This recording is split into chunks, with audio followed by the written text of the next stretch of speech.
So thank you everybody for joining us for ABP's panel to discuss International Women's Day, which is a really exciting thing.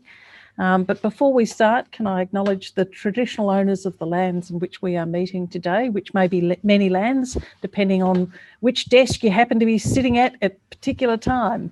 I'm sitting in Wurundjeri country, the Kulin Nation, and I pay my respects to the elders past, present and emerging, and pay that respect also to any Indigenous persons here today.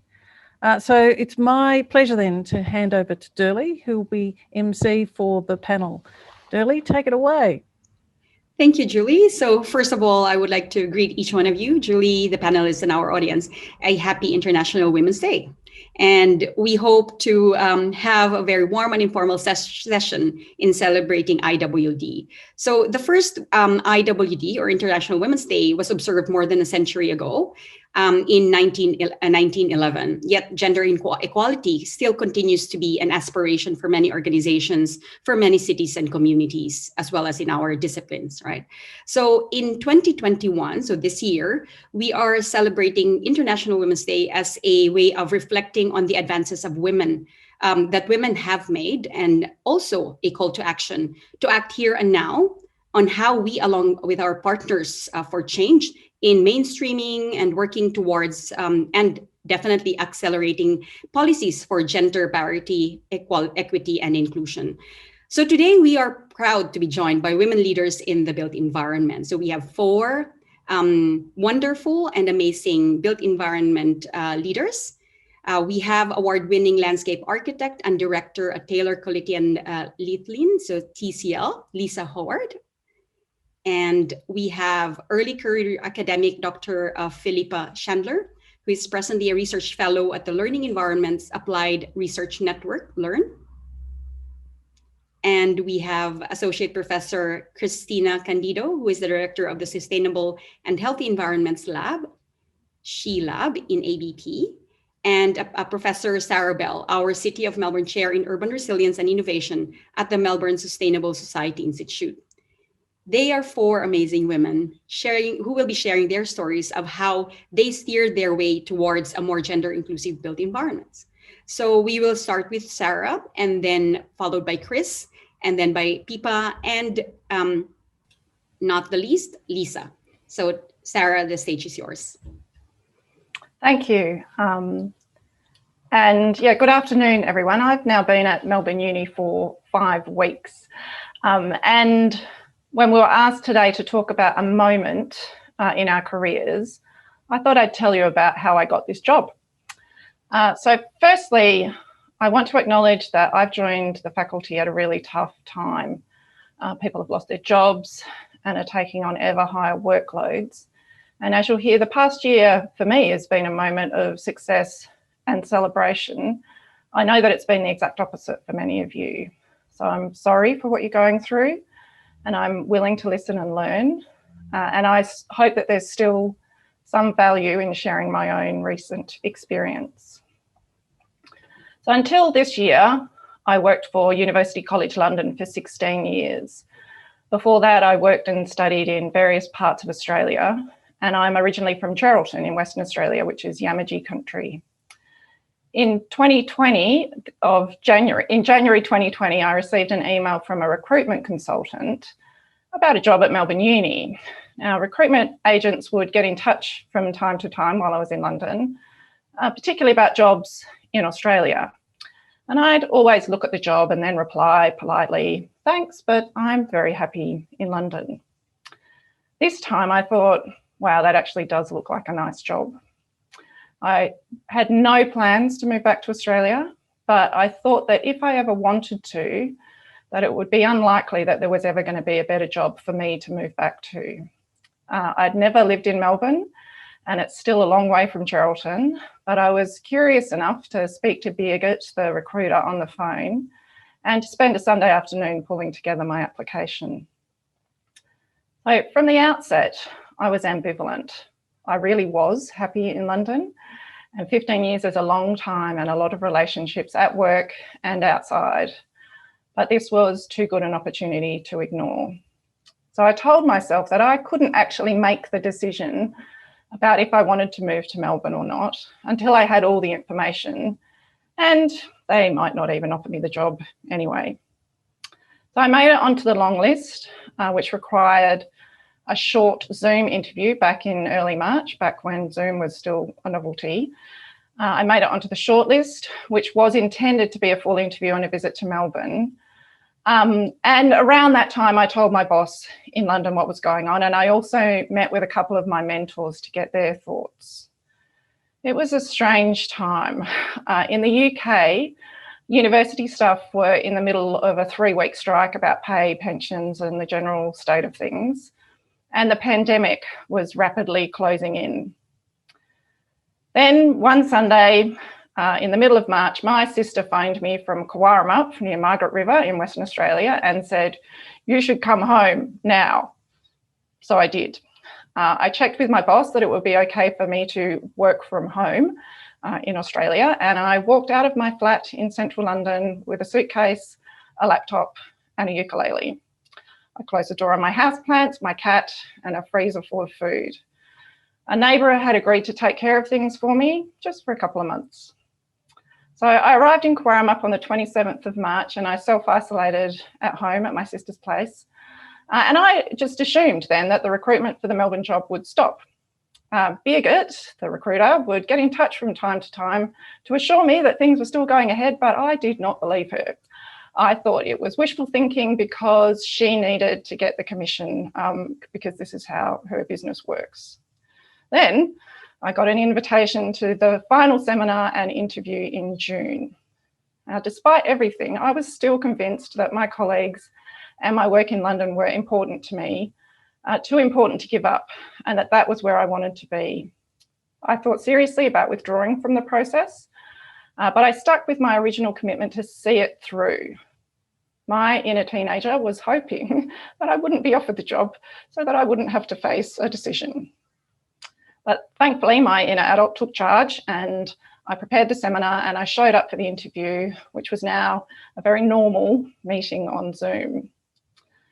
Now, the ambivalence was unsettling for me, but I think it turned out to be a strength. The interview panel really did see the authentic me that we keep hearing about is so important, because I really wasn't trying to impress anyone. I was professional, obviously, but I wasn't over-prepared. And I did secretly keep hoping that they wouldn't offer me the job because I didn't want to have to make a difficult decision. Then Julie Willis offered me the job, and immediately I felt free. I'd been dreading making a decision, but once that decision was mine, I felt powerful. For the first time in my life, I had 2 great options to choose between. It was a difficult decision, but a good one to be able to make. So I then set about a 9-step system scenario decision support process. The thing that you might not know about me is that I'm an engineer, and it was very comforting for me to be able to use a methodology or invent a methodology based on my own professional skills and background. It was also fun because it involved coloured pens and an A3 sketch pad. I checked in with a career coach, and I worked steadily through my methodology, gathering data from Melbourne and London and various friends and families and colleagues from other Australian universities. My process included monitoring my own emotions, and there were plenty of ups and downs. Now, after one sleepless night, I put the notebook aside and drove south to Cape Leeuwin, which is the most southwesterly point of Australia, where the Indian Ocean and the Southern Ocean meet.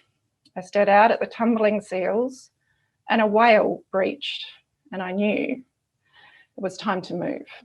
I let things settle for a few days before telling Julie my decision and finalised the contract and handed in my notice at UCL.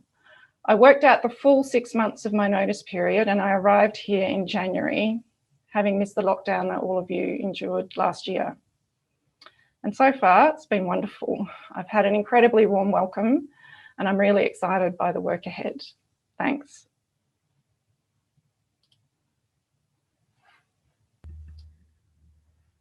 Okay. Thank you very much, Sarah, for that very enlightening presentation and knowing that you have a methodology to choose. That's great. Okay, I think we now move on to Chris. Thank you so much for the invite. It's a pleasure to join a panel. And I thought I would just share. I don't have a one moment to share, but I thought two, I think, experiences that definitely have influenced my thinking and attitudes in my career.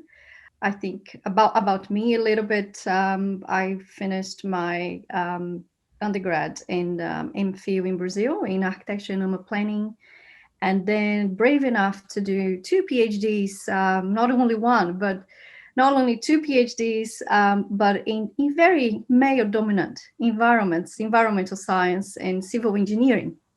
So I'm no stranger to this type of environments, being the only woman, female in the room, which I always find unfortunate, considering we are in 2021, but that happens still. And also having experience working in Japan in a wind engineering kind of environment. So it's been quite interesting. I finished my PhD just 10 years ago, and very disappointed when I was first introduced to a very big meeting here in a C-suite kind of in a boardroom, Sydney CBD, flashy building overlooking the Opera House. So it's just like you leading this wonderful project. And then the person who was with me introduced me as, oh, here's Christhina, the Brazilian, whatever that means. And then rapidly, I just had to correct the person again, Dr. Christhina Candido, nice to meet you. So I think these things just keep really happening, and you just it really shapes the way that you think, and you need to shake it off, but also trying to change it.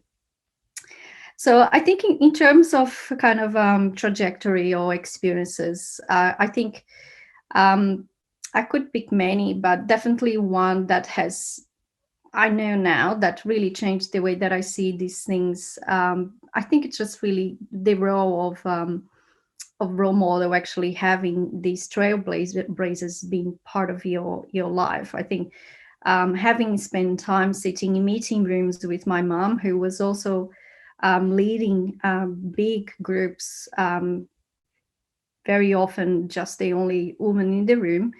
And just sitting there when I was like, I don't know, 5, 6, whatever reason, because she had to take us to work because I had a dentist appointment or something like that.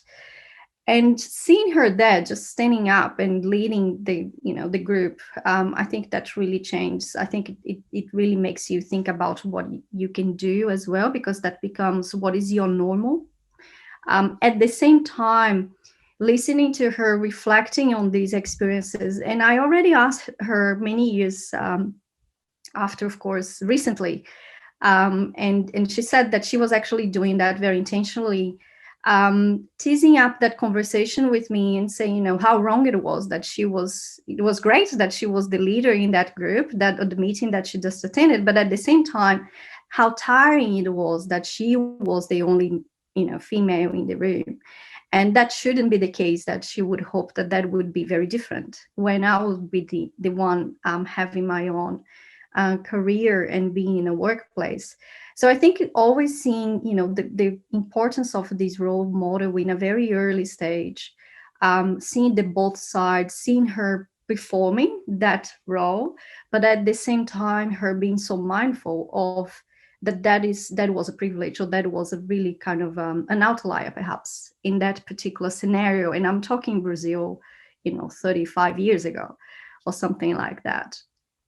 And of course, having in the back scenes, kind of behind the scenes, my father, who took away time from work, again, like every single child that was born, he would take 6 months away from work back then, which was not common. It's still not common these days, so as common as it should be. And when he was asked, why would you do that? Because you're helping my mom, helping. And he was, no, I'm getting to know my child. I need to know I want to be able to look after them by myself. And I think back then I was mindful of, how different that type of family was when I would compare with my other colleagues. So that's the personal side of things. I think that really shapes your views and really changes the way that you act yourself. The other side is really the role of I think mentoring, and I would say actually not only mentoring, but going beyond that. I think coaching within the workplace. I look back and I had these, especially two people who just had this really powerful influence. None of them were my supervisors. None of them had, let's say, a senior kind of oversight over me, but they just had that really powerful influence on the way that I see, the way I act. And some of them just took me under their wing for whatever reason. And that really pushed me to a point where I would for sure not be where I am. My dream job in Melbourne, one of the best universities, faculties in the world, if it wasn't for these two people that just really pushed me to a point of, again, coaching, career milestones, how you get from a PhD to a postdoc, and then you struggle through a fixed term gig to actually land a full-time position. And what are the things you have to do in a short term? How can you actually have or try to plan your career of where you want to be, what you want to become, what are the roles you want you aspire to, and how you actually get there. And these mentoring, these coaching sessions, they were happening, over lunch or over coffee, but regularly. Like, it was something that was happening monthly basis for a long time. And I'm very grateful, of course, for these two people. But then, of course, it makes me think of the type of mentoring that we actually implement in the workplace, the type of mentoring I want to have in my lab, and the role that the responsibility, I think, that we have as academics, regardless of your position, your ranking in academia, how to look after, other colleagues, and how important it is to share experiences, and sometimes listen to other colleagues and try to get them being a little bit more strategic about their own narratives if they're writing a rope session for an ARC grant.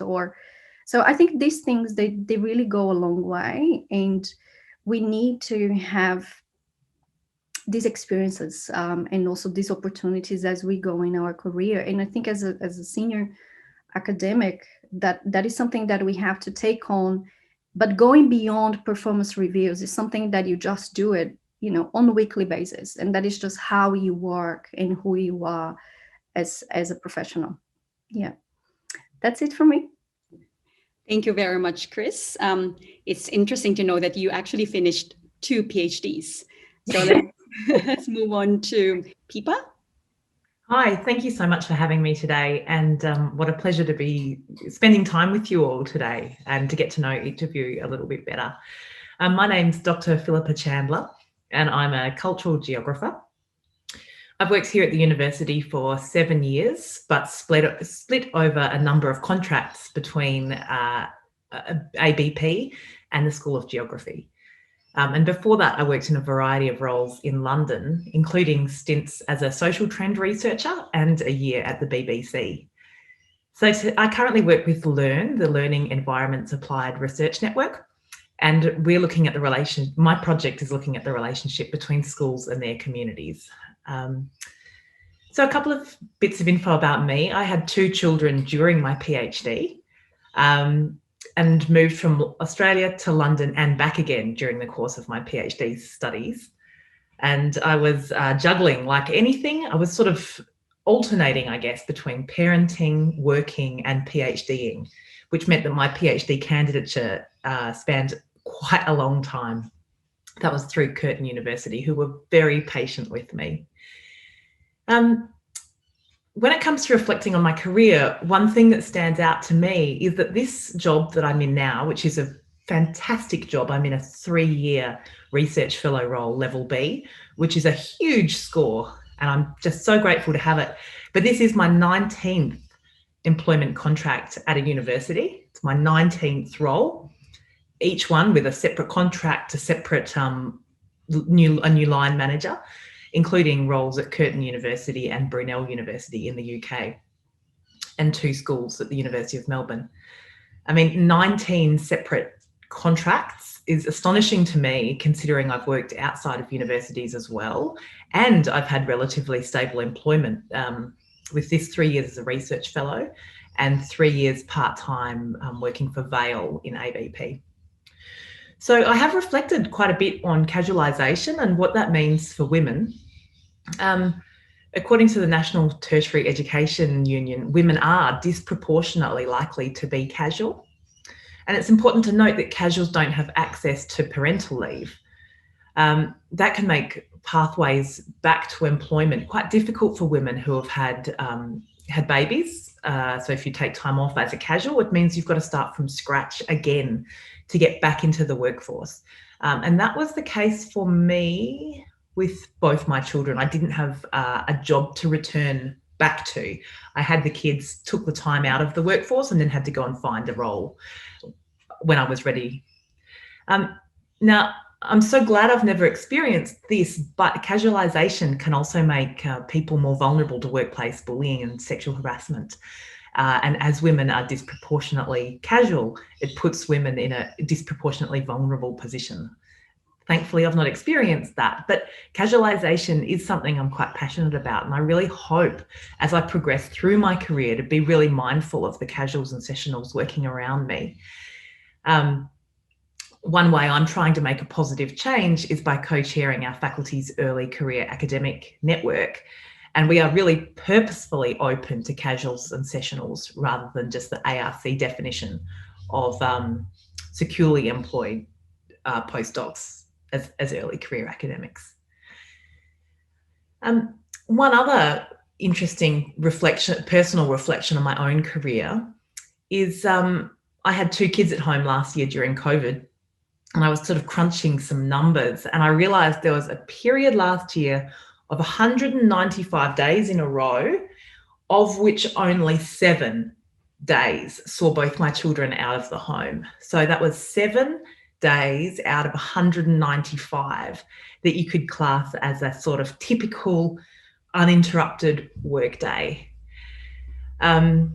So I'm still grappling with that, to be honest, and the hole that punched in my career trajectory and my productivity.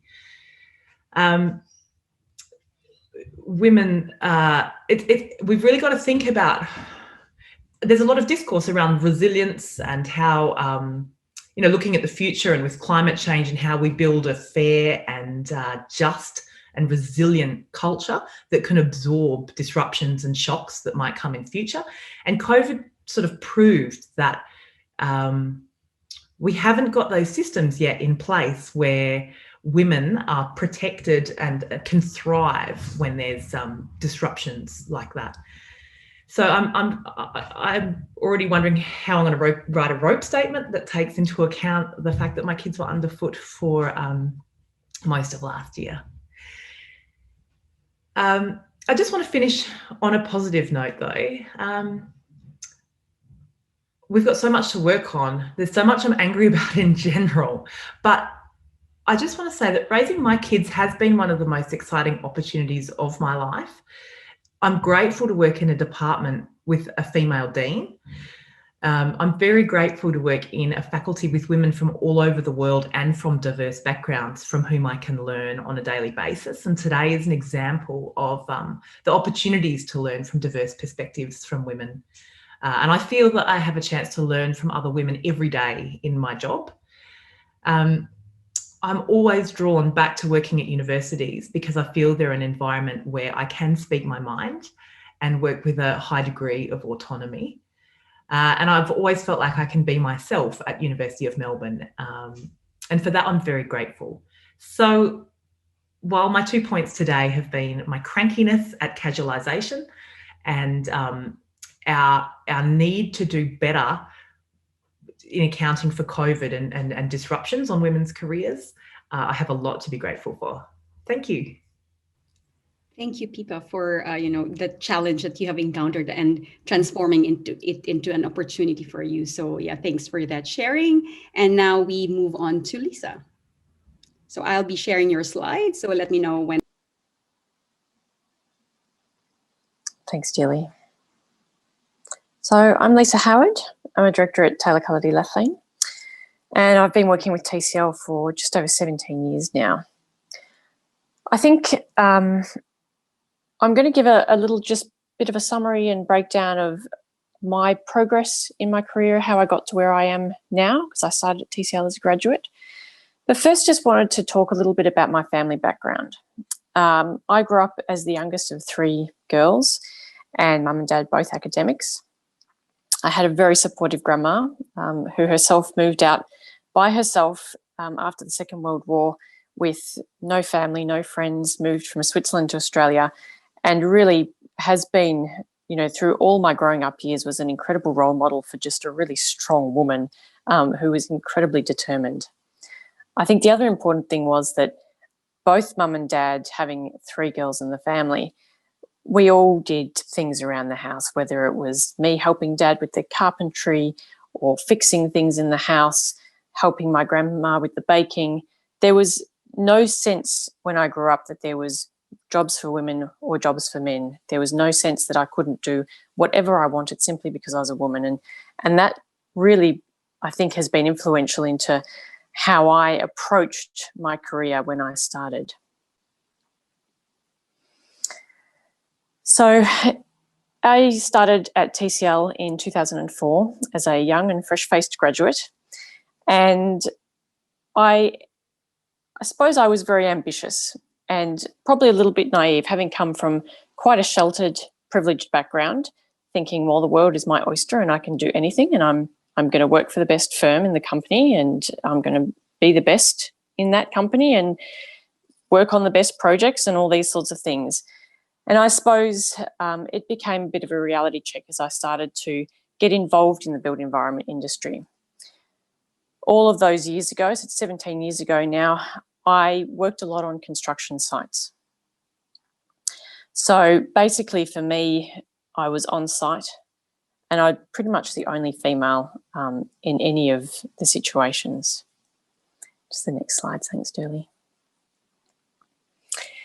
It was a situation where I would be in a room full of male engineers, male project managers, male foremen, and basically on site with a whole lot of guys as well. It was also the situation where sometimes I would walk into a site construction office and there would literally be pictures of semi-naked women on the walls. It was just the attitude. It was a boys' club. Now, luckily, that has changed in those past 15 years that I've seen, and people are becoming a lot more aware of it. Just the next slide, thank you. As I started to move on through my career, though, I really felt that the dynamic shifted, but didn't necessarily improve in different situations. If I was arriving somewhere with a male colleague, people automatically assumed that he was my senior until I opened my mouth and started talking, and they realised that I knew what I was talking about. So it's this strange kind of dichotomy where they assume, because I was always quite small as a child and, you know, quite slender and petite, that I was just younger and more junior. I also, interestingly, attended a Women in Business luncheon in 2013 when I was starting to kind of progress my leadership. And I thought it'd be a really good thing to do. And we were in it was basically a conference hall with 500 other women, and we were each given show bags. They contained nail polish, mascara, Tupperware, and pink and red sticky notes in the shape of love hearts. Now, I use sticky notes every day of my life at work, and I looked at them and thought, no one will take me seriously if I'm marking up somebody's work and I put a shiny red love heart sticky note on it saying, please do this work again. So it really started to make me think about just a general perception about these strange things that women assume that, you know, we'll like these red love heart sticky notes, but they're actually not particularly useful for someone who's trying to develop their career and be seen as a leader in any industry. At 36, I became a director. And to be honest, it was probably some of the hardest 7 months of my life so far, just that first step into directorship. There was such an incredible shift in perception into who I was. Externally, suddenly I had a presence because I had a title. Internally, I suddenly wasn't wasn't really one of the crew anymore, because I wasn't one of the team. I was kind of above them, or not one of their level anymore. So it was really interesting. I was told that I needed more gravitas, and then I was told that I was too intimidating. I was told that I had to be more assertive, and also told that I had to be more humble. I was introduced by a colleague to an international design team as Lisa's just here for the gender balance. I literally was dumbstruck when that happened, and I think I was silent for the rest of the meeting because I just didn't really know how to respond, and had really thought that by that point in my career that I had skills and would be there because of what I did, not because of who I was. The last few years, I have found myself working on some really exceptional projects with some really exceptional clients. I work a lot with universities and have been changing the way that their education spaces from a public realm perspective. That's what we do as landscape architects. And what I have really noticed is that shift in terms of who the client was really quite exceptional. And on most of the education projects, my direct clients were females. They were female leaders, they were female project managers and designers. We also worked with Monash, where we've got Margaret Gardner as a female vice-chancellor. And having somebody in those powerful meeting rooms and seeing that there's a balance there of women and men who all have equally valid opinions really has been exceptional. And I think these last few years, that shift has both been really important for my own development, and also seeing how I can use the example that other women have set to me to make sure that I can set that example to other women as well. That's also been the case, working on both projects in Melbourne and also across different states and internationally too. I've also had the opportunity to travel a lot. Going to places like Dubai and the Middle East have been really fascinating as a woman because there's cultural differences there. And whilst I felt that as an international woman, I'm very much respected, I'm highly conscious that that's not the case necessarily for the local people there as well. And almost trying to still work out how we help to shape how those cultures can start to take example from the Western world and the privilege that I've been given to be in a leadership position. I'm currently working on a project with the Zoos Victoria organisation, and that has been just the most amazing process ever. It's an astounding array of people who are skilled, whether they're veterinarians, project managers, horticultural staff, visitor experience leaders, and they're men and women, they're from diverse cultural backgrounds, genders, and everyone has an equal voice in this conversation. It's been really amazing because I turn up to these events and they're like, Lisa, you're a rock star. And I don't think of my job as being that, but it's something that's allowing me to really just show who I am, be the designer and do my job really well, curate workshops, discuss things with people.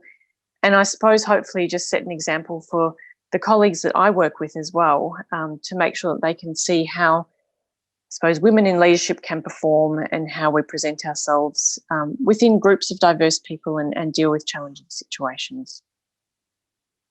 Thanks, Derlie. Thank you very much, Lisa, for that wonderful sharing of your story, of your career story. That's great. So at this point, we have already heard from our panelists. So I would like to open the floor. I'll just stop sharing first. That's a nice photo of an elephant. Okay. Yep. Okay. So I think that's, I've already stopped sharing, but I'm still trying to find the chat box. Please bear with me. Yeah, there it is. Okay. So yeah, so I'd like to open the floor to questions from the audience. from our attendees? This is, as I've mentioned earlier, this is an intimate session. So, happy for you to ask questions or to share your ideas with us. I'm not sure how to look at the Q&A. There you go. So we don't have questions at the moment. Yeah. So maybe I could kick off with a question. Yes, so I thought you have shared very insightful and very interesting stories of your life. So thank you very much for that. I mean, it's quite difficult to. It's sometimes people feel challenged in expressing and sharing, their private lives. So thank you. I really feel thankful for that sharing. And several of you have mentioned about. The role of mentors, mentorship and sponsorship, and how it was really important in your own, I guess, career journey. So tell us more about that, interaction or relationship. So, for example, how you started that mentoring relationship. Who would like to start? Maybe we can have. I think Chris mentioned about mentoring, right? So, Chris, would you want to? Share with us? Yeah, happy to. I think the two people I mentioned, you asked how it all started. One of them is interesting. He's someone, he's a professor in IT and engineering, and we're writing a grant together. And I was amazed by how he crafted his whole session for an ARC grant, which we end up getting to Discovery. And then I reached out to him if we could actually talk and if he could comment on mine. And that's how it started. It was basically me reaching out to him and asking for him just to comment on mine.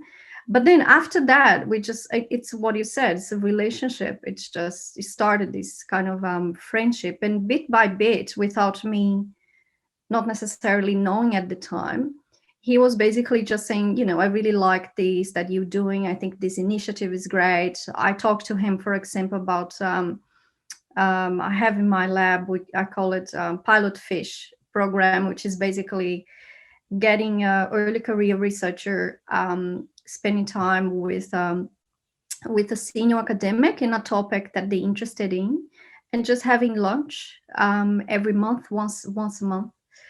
And the idea of providing, feedback, but also sharing experiences as we're doing now at this time. So that's one. It started that way, and we're now friends. The other person is someone who I started working with when I was a postdoc. She's again from another institution of where I was before, and we're working together. We're working together as colleagues in this project. I was a postdoc and she was a senior lecturer back then. Now she's a professor. And I think it was, again, the same process of just sharing career kind of, trajectories and struggles and how you go about having kids and having to juggle everything that you're trying to do.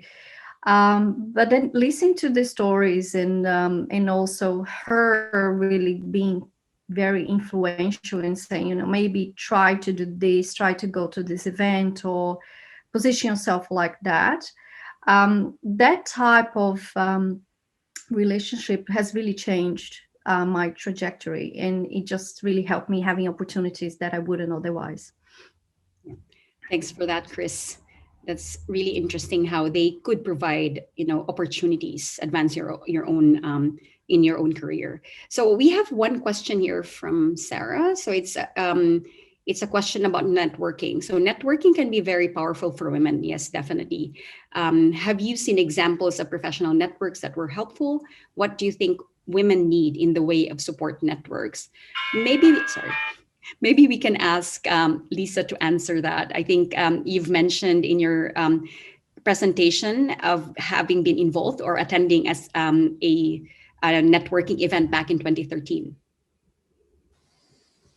Yeah, I think it is really important to have that available, because it essentially, you can feel quite lonely sometimes if you've got your own experiences and you don't have anybody to talk to them about them who might have had similar experiences. So I think it's both an opportunity to be able to talk with people about what's gone on. But I think the other thing too is, historically there's been men's clubs and they go out to lunch together and do all these sorts of things. We can do that as well. And we can have really strong relationships, and, a lot of the work that comes in our industry is all built on relationships. So making sure that you're not seeing each other as competitors. And I think that that's a really important point for women as well, because often we've always had to fight for where we've ended up being, that you sometimes end up competing with other women who are trying to be in those positions as well. And not to do that, but to really ally ourselves and make ourselves much stronger by building upon that network. So I think, it's important, both women and men, to have those networks and to make sure that we're really, I suppose, utilising those skills to just talk to each other, but also seek opportunities to discuss things and discuss issues and start to action them together as well. Yes, thank you for that, Lisa. And I think, Sarah, you would like to add? So I have a couple of points, both on the kind of mentoring and the networking. One is, I think it is interesting, Christhina, you mentioned a man who's been an important mentor. I've had men who've been my most significant mentors, and sponsors, like very senior people within my previous university who really looked out for opportunities for me to develop in my career. And so I think that is it's important for us as women to mentor junior colleagues, but equally I think that's an area where we can share some of the burden with our allies. Also, we had, in my previous institute, we implemented a peer mentoring system. So there was this one senior person with a group of early career folks. And so particularly during the pandemic and working from home, that became a really kind of powerful group for mentoring and also, just general support working from home. One particular example of a women's network that I think is fantastic, and it started in London, and it's called the Urbanistas Network. And I don't know if anyone else has come across Urbanistas. There was talk of starting different branches in different cities. And if anyone wants to start an Urbanistas Melbourne, I'd be happy to follow that up. Urbanistas is great. It's women in the built environment across universities and professions, real estate, architecture, the whole, engineering, the whole lot. You meet in someone's office, so you move around the city, you get to see different offices, and the meetings are typically, there's wine and chit chat, but it's a chance for women to pitch projects that they're working on. So you might have 4 women who talk about a project that they're, or an idea that they have, often a personal project, it might be a community project, it might be a professional project, and people then can pitch in with kind of ideas and support. And that's very practical. It's super interesting to see what people are working on.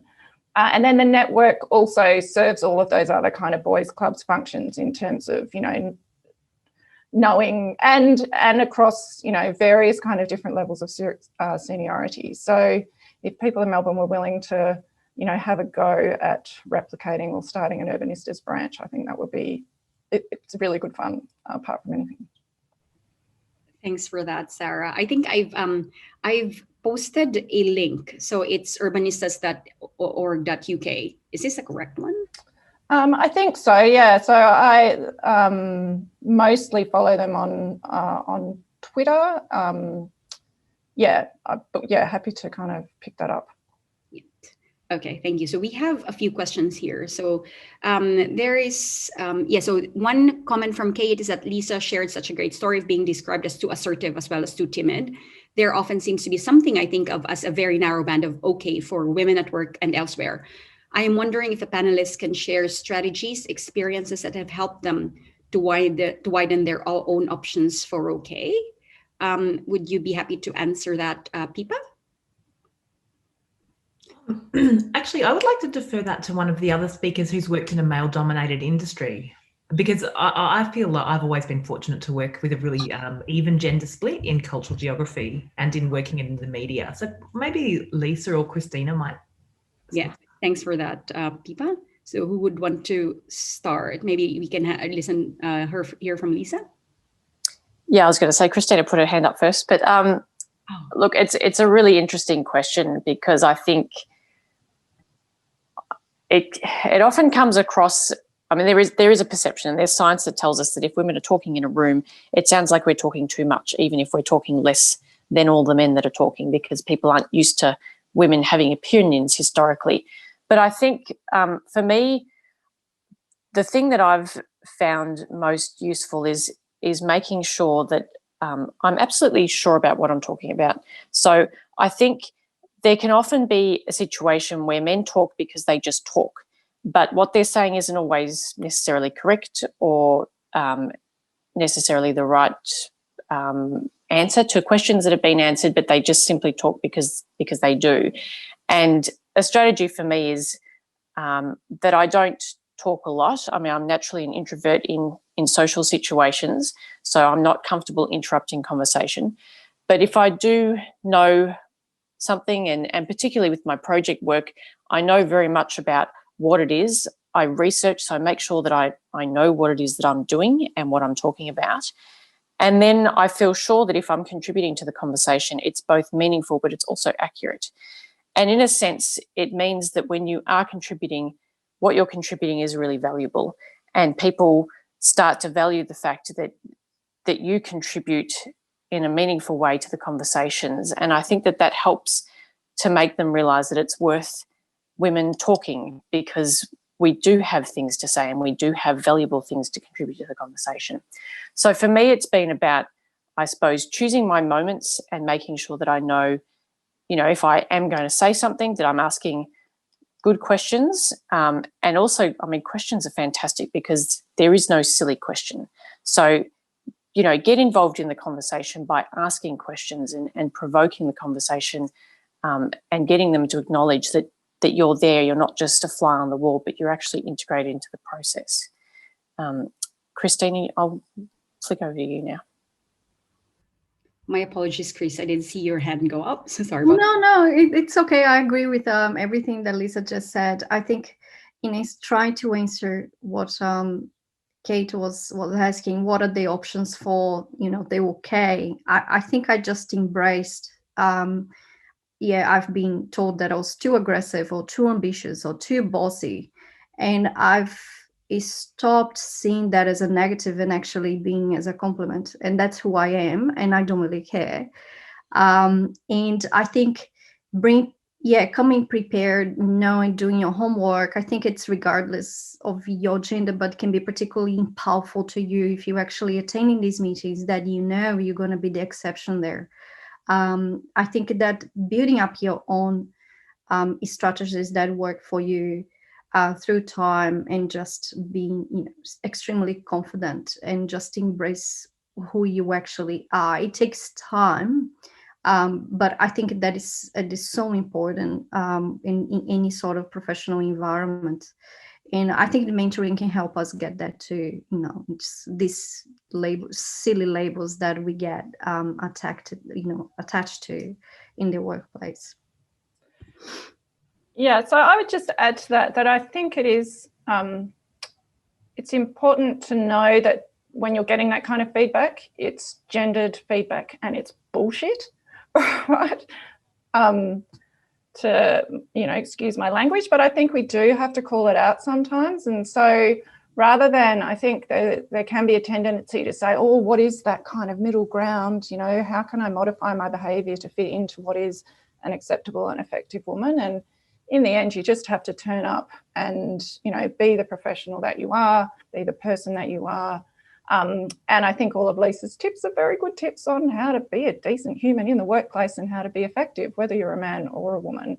And we do receive this kind of gendered feedback. And I think knowing about it allows us to, in some senses, put up a shield and say, I know that that's not actually valid. I know that this is just a gendered judgment. And I am not going to let that get inside me. I'm not going to let it mess with me doing what I know is a good job.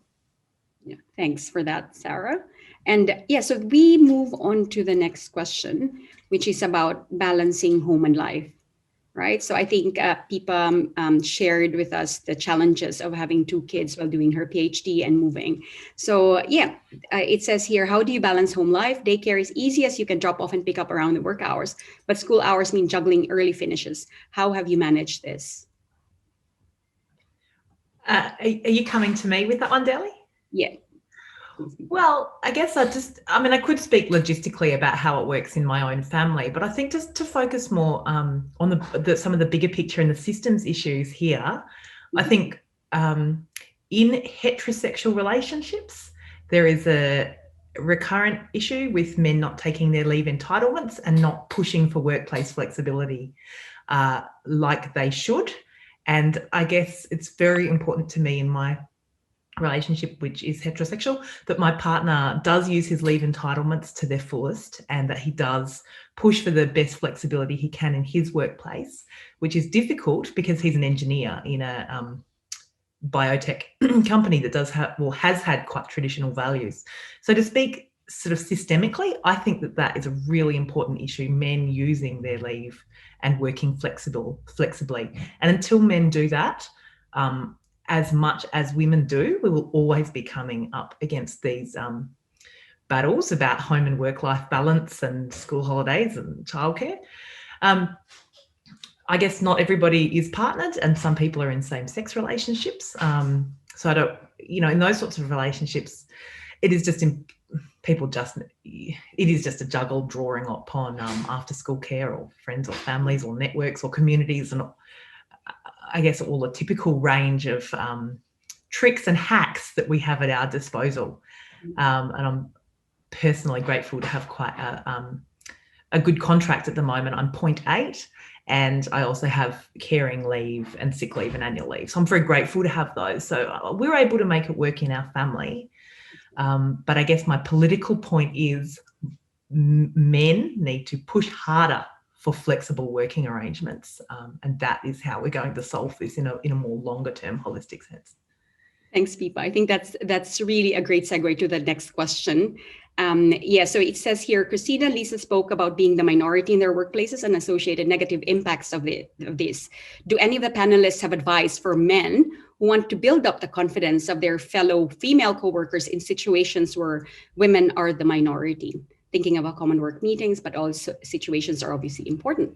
Who would want to answer this? So how can men support women in general? Yes, Sarah? So I think, I've got some thoughts on this idea that women are underconfident. I think actually a bigger problem for the state of the world is overconfident men. And I also think on an individual basis, nothing undermines someone's confidence more than being told they need more confidence. Because, I have this recollection of after work drinks when I was a graduate engineer and someone said, I had my performance review with my boss and she said, you're doing really great, or you're doing this, this and this, and you need to be more confident. And her feedback on that, or her reflection on that was, God, I'm terrible at my job. Nobody likes me. And now I don't have any confidence. So this whole way of building up confidence, firstly, I think, again, it's one of these sort of, distracting and potentially possibly pernicious kinds of concepts, this idea that women need to build up confidence. So then it's just, in terms of practical terms, it's maybe not necessarily building up the women, but there might be a few blokes who need to be told to, quieten down a bit or wait their turn. And I think supporting people in their kind of where their professional strengths are, the kinds of things that Lisa was talking about, is when you know that, whoever is the most prepared, most qualified person in the room, deliberately seek out or provide opportunities for them to, to share their kind of legitimate, useful viewpoint. I might just add to that, Derlie, just quickly too. The other thing I think that would be useful is sometimes conversations can get carried away and all the men say what they need to say and the women might not have, had an opportunity to do that. As a man in that situation, perhaps they could take that initiative and maybe just check in with the people, and it's not just the women, but anyone who's just sitting there quietly in the room. Did you have anything you wanted to add to this conversation? And I think that what we've seen over the pandemic is actually generally online conversations are much more equal than people in a room where it's very easy to dominate with body language. So I think, in either of those situations, but particularly if you happen to be in a room full of people where there's people dominating the conversation, if whether you're a man or a woman and you're in a position where you do feel comfortable, you can just ask if there's other people who have something that, is important to add to the conversation as well. Thank you. Thank you very much, Sarah. I think the hour passed so quickly, so we need to come to a close. So thank you very much for everyone for the panelists for sharing your amazing stories with all of us. So we've heard 4 incredible and amazing stories from women who inspire and have made a commitment to change, to making a difference in our everyday lives. We heard about challenges that everyone experienced, particularly the issue of casualization and vulnerability that we feel in these different experiences. And our panelists also shared strategies on how we can contribute to a meaningful conversation, as Lisa mentioned, and choosing the moments and asking good questions, and of course, the important role of mentors and sponsors. And of course, we need to acknowledge that we cannot do this alone. We need our mentors, we need our change champion partners from all levels, right? So networking, programs, projects help. And of course, for us to step up and act so that we can ask together and build a more gender equal world. Thank you. Julie, do you want to say something? It's all good. Okay, so thanks everyone, and have a good day. Have a good week ahead. Happy International Women's Day. Take care.